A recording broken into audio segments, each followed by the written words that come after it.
Hello everyone. आज का जो वीडियो है वो नीट से रिलेटेड कुछ डाउट्स, कुछ फैक्ट्स और जो भी क्वेश्चंस मुझसे कमेंट्स में पूछे जाते हैं उनके जो है आंसर्स आज आपको मिलेंगे इस वीडियो में।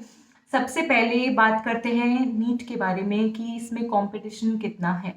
ठीक है, तो हर साल नीट में 16 से 17 लाख जो है लोग अपीयर होते हैं। इन 16-17 लाख में आप अगर पता लगाएं कि कितने लोगों को गवर्नमेंट मेडिकल कॉलेज मिलता है, तो अकॉर्डिंग टू 2019 जो है 12 से 13 हज़ार जिसकी ऑल इंडिया रैंक रही, उन लोगों को जो है मेडिकल कॉलेज मिलता है ऑल इंडिया कोटा से। ठीक है, और जिन भी स्टूडेंट्स की रैंक इस साल 13-14 थाउजेंड के बीच रही, उनको गवर्नमेंट मेडिकल कॉलेज मिला थ्रू ऑल इंडिया कोटा। ये रेशो किन के लिए है? जो जनरल और ओबीसी कैटेगरी में है। एससी एसटी का थोड़ा हाई रहता है। ठीक है, उनको थोड़े हाई रैंक पे भी कॉलेज अलॉट होते हैं। ठीक है, और बाकी अगर मैं स्टेट्स की बात करूं तो हर एक स्टेट में कंपटीशन अलग अलग लेवल का है। और कुछ ऐसे स्टेट्स हैं जहां पर अगर आपकी ऑल इंडिया रैंक 14,000 है तो भी आपको कॉलेज अलॉट नहीं होते हैं। और कुछ ऐसे स्टेट्स भी हैं जहाँ पे 20,000 से ऊपर भी अगर आपकी रैंक है तो भी आपको मेडिकल कॉलेज मिल जाता है। तो ऐसे कौन से स्टेट्स हैं जहाँ पर कंपटीशन हाई रहता है? तो वो स्टेट्स हैं, एक तो राजस्थान आप ले सकते हैं, एक यूपी ले सकते हैं, और उसके अलावा जो है आप कंसिडर कर सकते हैं बिहार साइड। और इस साल जो है आई थिंक तमिलनाडु का भी बहुत हाई कट ऑफ रहा है।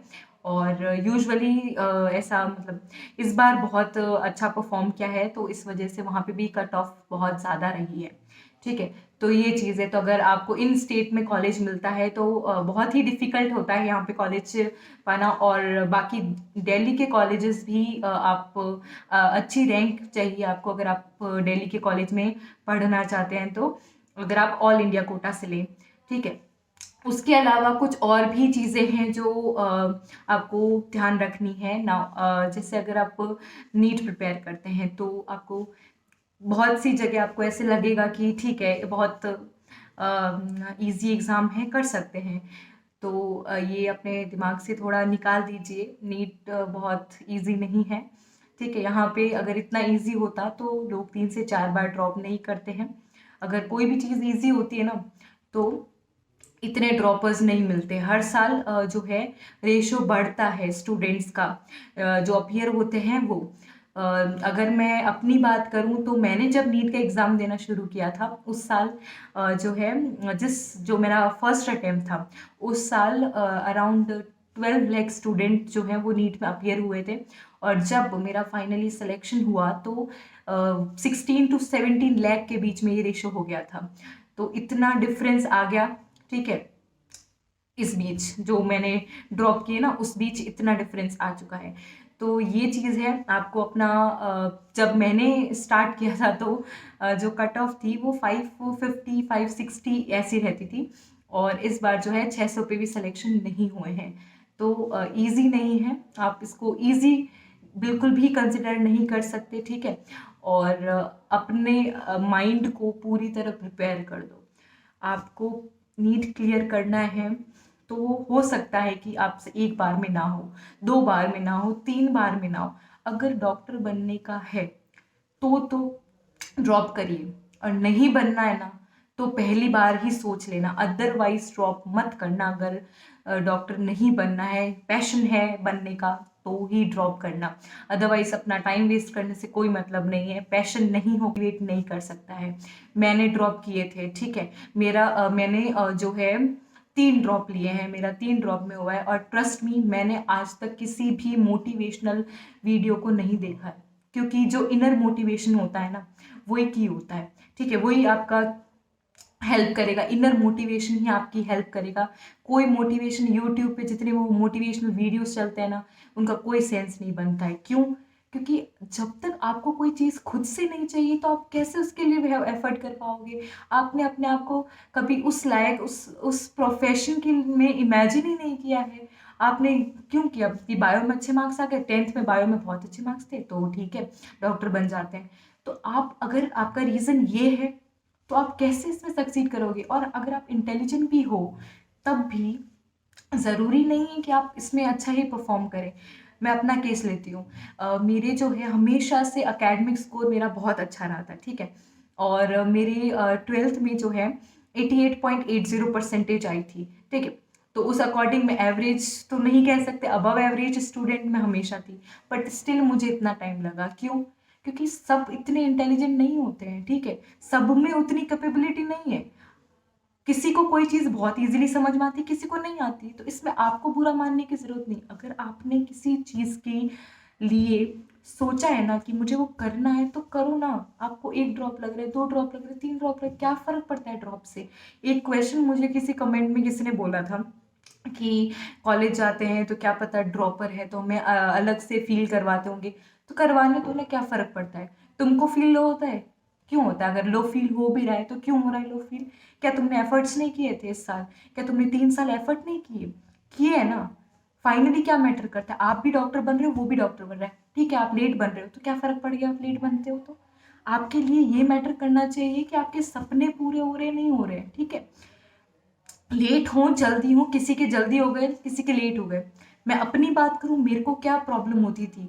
मेरे को ये प्रॉब्लम नहीं होती थी कि मेरा सिलेक्शन नहीं हुआ, मेरे को ये प्रॉब्लम होती थी कि उसका सिलेक्शन हो गया, वो डॉक्टर बन जाएगा, पर मैं डॉक्टर बनना चाहती हूँ।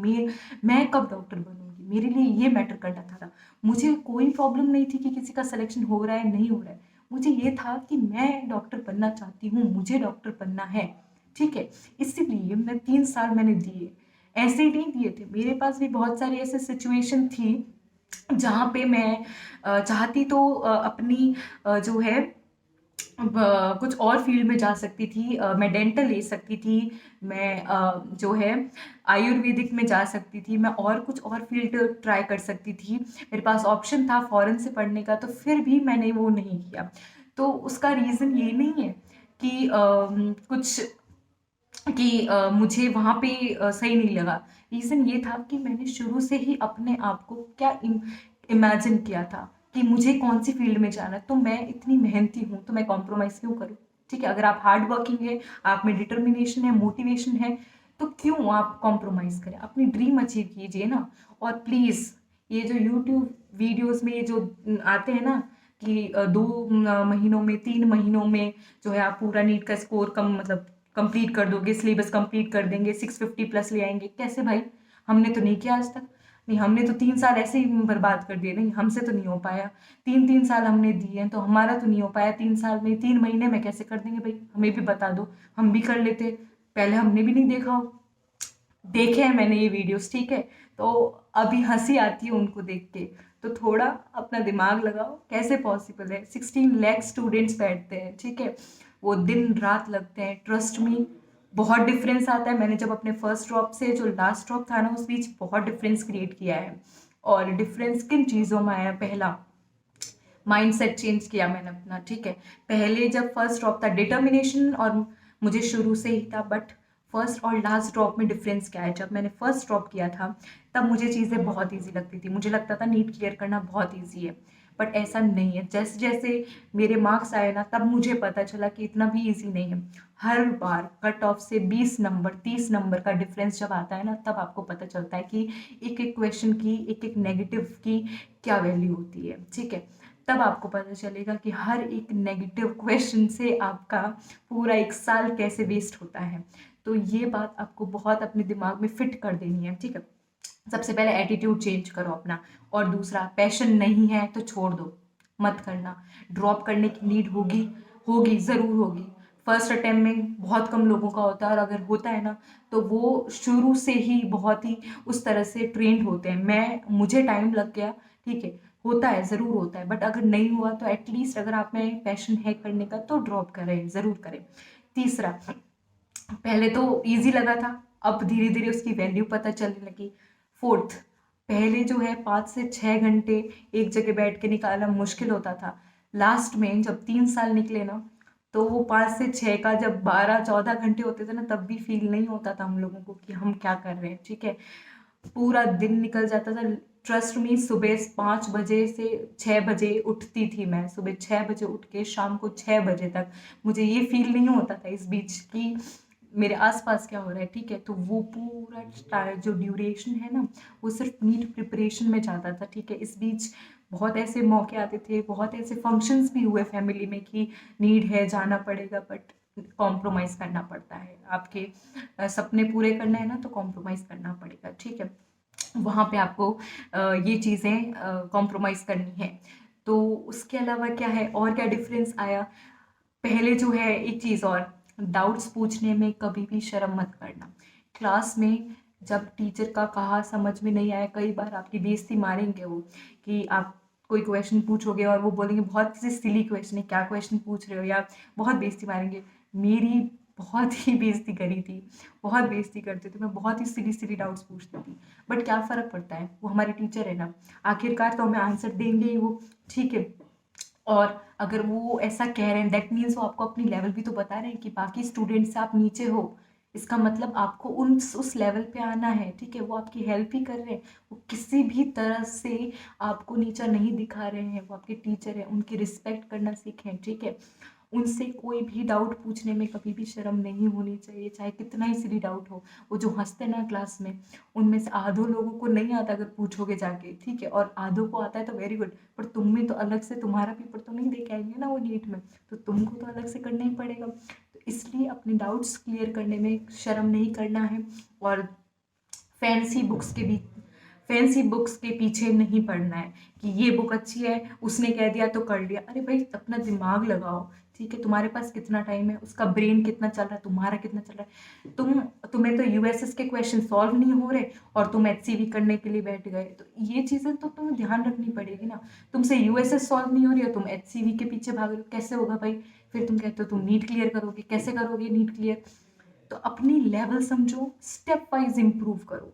पहले तुम यूएसएस की लेवल पकड़ो, जब यूएसएस क्लियर हो जाए ना, तो थोड़ा ऊपर जाओ, फिर मॉड्यूल्स करो, और फिर एचसीवी पे पहुंचो ना। एक स्टेज होती है इम्प्रूवमेंट की, आप पहले दिन से ही थोड़ी विनर बन जाओगे, तो धीरे धीरे होगा, और होप नहीं छोड़नी है, ठीक है? मैं अपनी बात बताऊं, मैंने जो है 2017 में 17 में मैंने अपना 12th दिया था। मेरा जो नीट का स्कोर था वो 450 था, ठीक है? ट्राई किया, फर्स्ट ड्रॉप था, कोशिश करी कि थोड़ा इम्प्रूव होगा, ठीक है? अब मैंने फर्स्ट ड्रॉप में क्या क्या चीज़ें करी। फर्स्ट ड्रॉप में जो मेरे टीचर्स थे, उन्होंने मुझे एक्सप्लेन किया, समझा, सही, सब सही जा रहा था। बट सही में मेरा जो फिजिक्स का लेवल था वो कुछ भी नहीं था। मुझे यूएसएस में ही प्रॉब्लम होती थी, मैं डाउट्स पूछती थी सिली कहाँ से होगा, ठीक है? क्या हुआ, 505 आए फर्स्ट ड्रॉप में, 505 आए, कट ऑफ रही 530। भाई लो, फिर से 30 नंबर का डिफरेंस आ गया, 25 नंबर का डिफरेंस आ गया कट ऑफ में। फिर अब मुझे क्या करना चाहिए? अगर कोई और होता तो क्या करता, कि ठीक है डेंटल तो मिल ही रहा है, चलो डेंटल में चले जाते। भाई क्यों जाना? जब मेरे सामने ऐसा क्वेश्चन आता था ना, मैं खुद से पूछती थी कि क्या मुझे डेंटल में जाना है? जब आंसर नो आता था तो सीधा ड्रॉप, ठीक है? सेकेंड ड्रॉप किया, फिर इम्प्रूवमेंट आया, 570 आया। अब की बार सेकेंड ड्रॉप में, ट्रस्ट मी, मैंने कुछ भी ऐसा नहीं किया, या कुछ भी कहीं पे भी कॉम्प्रोमाइज़, हर जगह जहाँ पे भी मुझे मौका मिला मैंने हर चीज़ छोड़ी, बट फिर भी 570 आया। अब की बार फिर से 11 मार्क्स का डिफरेंस आ गया कट ऑफ में, फिर से सिलेक्शन नहीं हुआ। लो, अब क्या करें? अब उसके बाद तो लगता है ना कि अब यार सेकंड ड्रॉप हो गया, सबको कॉलेज मिल गया, मेरे को नहीं मिला, तो क्या हुआ? आपको कॉलेज नहीं मिला, मेरे बहुत सारे ऐसे फ्रेंड्स हैं जो, ठीक है, उन्होंने जो भी उन्हें मिला वो ले लिए। अब मेरा तो ये था कि मुझे जहाँ पे जाना है मैं फाइनली वहीं जाऊँगी, मुझे कॉम्प्रोमाइज़ नहीं करना। मैं बाकी अपने जो फंक्शंस हैं या जो फालतू चीज़ें हैं उनमें कॉम्प्रोमाइज़ कर दूँगी, बट यहाँ कॉम्प्रोमाइज़ नहीं करूँगी। अब की बार 570 से 647 आया है, ठीक है? कोविड था, मेरे घर में बहुत ही इम्पोर्टेंट फंक्शन था, ठीक है? उन सब के बीच इन चीज़ों को मैनेज किया है, ठीक है? तो ये चीज़ें रहती है। एक और इम्पॉर्टेंट चीज़, अब इलेक्ट्रॉनिक डिवाइसेस, फ़ोन है, ये है, क्या मैंने यूज़ किया था या नहीं किया था, ठीक है? तो मैंने फ़ोन यूज़ नहीं किया, लास्ट फर्स्ट ड्रॉप में नहीं किया, सेकंड ड्रॉप में नहीं किया, थर्ड ड्रॉप में मैंने फ़ोन यूज़ किया। बट क्यों यूज़ किया? अब लोग कहते हैं कि अच्छे फ़ोन होते हैं तो सारे दिन उसमें बिजी रहते हो। क्यों बिजी रहेंगे बताओ? आप में क्या मोटिवेशन नहीं है? क्या आपको डॉक्टर नहीं बनना है जो आप फोन में लगे रहोगे? मेरे पास फोन था, मैं बताऊं, मेरे पास फोन था वन प्लस 60 फोन था मेरे पास, जब मेरा थर्ड ड्रॉप था पूरे साल। ठीक है, फिर भी मैं जो है उसकी तरफ डिस्ट्रैक्टेड नहीं हुई। क्यों? उसका रीज़न ये था, व्हाट्सएप नहीं था, फेसबुक नहीं था। ठीक है, ये तो एक बेसिक रीज़न है ही। बट क्या चीज़ें मेरे फ़ोन में थी? अभी जब नीट क्लियर हुआ ना, तो मैंने इन सब ऐप्स को डिलीट किया। बाकी मेरे पास सिर्फ एजुकेशनल ऐप्स थे, डाउट नेट, इंस्टा सॉल्व, और जो फिजिक्स गैलेक्सी ऐप है, ये ऐसे जो ऐप्स जो इंपॉर्टेंट ऐप्स लगते थे, प्रीवियस ईयर के क्वेश्चन के ऐप, ये सब। ये क्यों ज़रूरी है फ़ोन में? ये नहीं कहूँगी कि आप यूज़ नहीं करें, बट किस एक्सटेंट तक यूज़ करना है? अगर आपको यही नहीं पता तो आप इस प्रोफेशन के लायक नहीं हो यार। आप अगर यही नहीं समझ पा रहे कि आपको जो अपॉर्चुनिटी मिली है उसकी क्या इंपॉर्टेंस है, तो क्या मतलब है? आप फोन जैसी छोटी सी चीज से डिस्ट्रैक्ट हो गए, मतलब फिर तो है ही नहीं मोटिवेशन। सही है ना? अगर फोन जैसी छोटी सी चीज से आप डिस्ट्रैक्ट हो पा रहे हैं, इसका मतलब कहाँ है मोटिवेशन? आपको ये चीज डिस्ट्रैक्ट कर पा रही है। मैंने ये कर दिया, वो कर दिया। सबसे ज्यादा बिलीव किस पे करना है? जिसने खुद इस सिचुएशन को हैंडल किया है। जो नीट सेलेक्टेड स्टूडेंट्स है ना, उन पे ही बिलीव करो। ठीक है, उन पे बिलीव करो, किसी और पे बिलीव करने से बेटर है वो। ठीक है, और बाकी ट्राई करना कि अपना जो है फोकस हमेशा अपने टारगेट पे रहे। हर हफ्ते एक जो है बना दो कि मुझे इस हफ्ते क्या टारगेट्स हैं मेरे, उन सारे टारगेट्स को जो है पूरा करना है। हफ्ते के टारगेट पे चलोगे तो काम होगा। आप महीने के टारगेट पे चलते हो, फेब एंड तक मैं ये कर दूंगा, मार्च एंड तक मैं ये कर दूँ, क्यों?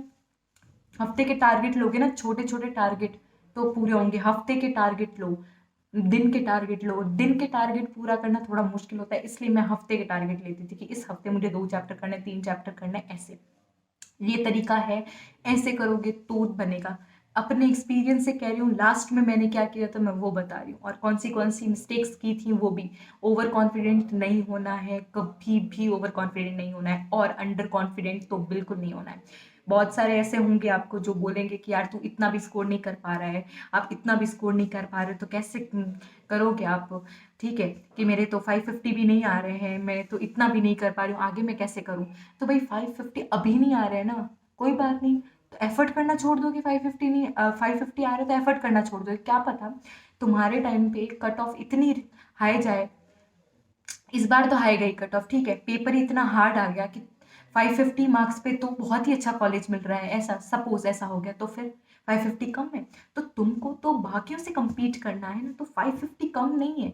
बट हाँ, ये जरूर है कि अपने दिमाग में ये रहे कि इस साल की कट ऑफ कितनी गई, उसके अकॉर्डिंग अपने आप को प्रिपेयर करना है। अगर 650 कट ऑफ गई है ना, या 620 कट ऑफ गई है, 610 कट ऑफ गई है, तो अपने मार्क्स उससे ज्यादा आने चाहिए। और नहीं आए ना, तब भी कोई दिक्कत की बात नहीं है, कोई बात नहीं। मैं अपना बताऊं, मेरे कोई हर टेस्ट में 600 प्लस नहीं आए थे। और सही बताऊं, मैं एलन के जो मेजर टेस्ट होते हैं ना, उसमें मेरा एवरेज अगर मैं निकालूं तो इस साल का जो एवरेज था वो 570 से 580 था, बट स्कोर तो 647 था। अगर मैं ये सोचती रहती यार मेरे तो 570 580 के अराउंड ही मार्क्स आ रहे हैं, फिर मैं कैसे स्कोर करूंगी? तो क्या आते? मैंने कभी भी इन चीज़ों को अफेक्ट नहीं होने दिया। बट एक चीज़ देखना, मार्क्स मैटर नहीं करता है। 610 लिया और रैंक 10,000 है तो क्या फर्क पड़ रहा है? आप अपनी रैंक देके, जो भी टेस्ट आप देते हो उसमें आपकी रैंक इंपॉर्टेंट होती है। नीट में नंबर, मार्क्स मार्क्स या जो नंबर आ रहे हैं ना वो मैटर नहीं करते, आपकी रैंक मैटर करती है। नीट में रैंक इंपॉर्टेंट है, अपनी रैंक पे फोकस करें। इंटरनल टेस्ट देते हो या जो मेजर टेस्ट देते हो उन पे फोकस करें। एक और, लास्ट जब आपका रिवीजन टाइम चल रहा है तो किसी भी इंस्टीट्यूट का जो है मेजर टेस्ट सीरीज ज्वाइन करो। मैंने एलन की मेजर टेस्ट सीरीज ज्वाइन की थी, उसका क्या फायदा था? एलन की मेजर टेस्ट सीरीज ज्वाइन करके मुझे ऑल इंडिया रैंक मिलती थी। मुझे, जैसे मेरी सिटी जोधपुर है, तो मुझे जोधपुर में मेरी क्या रैंक है वो पता चलती थी। तो उससे मैं अपने आप को इम्प्रूव करती थी कि मैं जोधपुर के टॉप 10 में हूँ कि नहीं हूँ, टॉप 5 में हूँ कि नहीं हूँ। तो ये चीज़ मैटर करती है। मेरे मार्क्स 600 है, ठीक है, और मेरी जोधपुर में रैंक 20, इसका मतलब पेपर ईजी था, तो ऑल इंडिया रैंक तो बहुत पीछे हो जाएगी। तो 620 मार्क्स कहाँ मैटर कर रहे हैं? और अगर मान लो फिर 550 मार्क्स हैं और रैंक सेकंड है, तो फिर वैल्यू किसकी रही? 550 मार्क्स की रही कि नहीं रही? तो नीट में ये चीज़ मैटर करती है। एक और चीज़, नीट में मार्क्स भी परसेंटाइल में दिए जाते हैं। परसेंटाइल का मतलब क्या है कि टॉपर से आपके मार्क्स को कंपेयर किया जा रहा है, ठीक है। तो वो परसेंटाइल ये होती है, ज़्यादा खुश होने की ज़रूरत नहीं है। परसेंटाइल 98 आ गई तो कोई बड़ी बात नहीं है, ठीक है। 98 परसेंटाइल का मतलब वो 12th वाली 98 परसेंटेज नहीं है। 98 का मतलब है आप बहुत पीछे हो, ठीक है। 99 से ऊपर है तो कहीं स्कोप है। अगर कंपटीशन हाई है, अगर आपके स्टेट में कंपटीशन हाई है तो 99 से ऊपर बहुत ज़्यादा ज़रूरी है। मेरा 99.67 था, ठीक है। तब जाके मेरी 4280 रैंक थी। तो ये अपने दिमाग में रखें, ये चीज़ें बहुत इंपॉर्टेंट है। कहीं पे भी डिस्ट्रैक्ट नहीं होना है, ठीक है। अपना बेस्ट देना है, कहीं पे भी डीमोटिवेट नहीं होना है। बहुत सारे फैक्टर आएंगे जहाँ आपको डीमोटिवेशन मिलेगा, उस समय एक ही चीज़ याद रखना, आपका ड्रीम क्या है। अपने आप को इमेजिन करो उस जगह पर तो होगा। मैंने इमेजिन किया था अपने आप को कि मुझे डॉक्टर बनना है, तो मेरा हुआ, ठीक है। तो ये चीज़ बहुत इंपॉर्टेंट रखती है। Good luck to you all. और फेक लोगों से और जो आपको डीमोटिवेट करते हैं, ऐसे एनवायरनमेंट से आप दूर रहें तो ही अच्छा है। अपने आप का जो खुद का इनर मोटिवेशन है ना, वो आपको सक्सेसफुल बनाएगा, ठीक है। बाहर का मोटिवेशन कोई सक्सेसफुल नहीं बनाता है, कितना भी पढ़ लो कुछ भी नहीं होने वाला है जब से खुद से मोटिवेशन नहीं आएगा, ठीक है। So good luck for NEET. Hope कि आप सब अपने ड्रीम कॉलेज में जाएं। Thank you.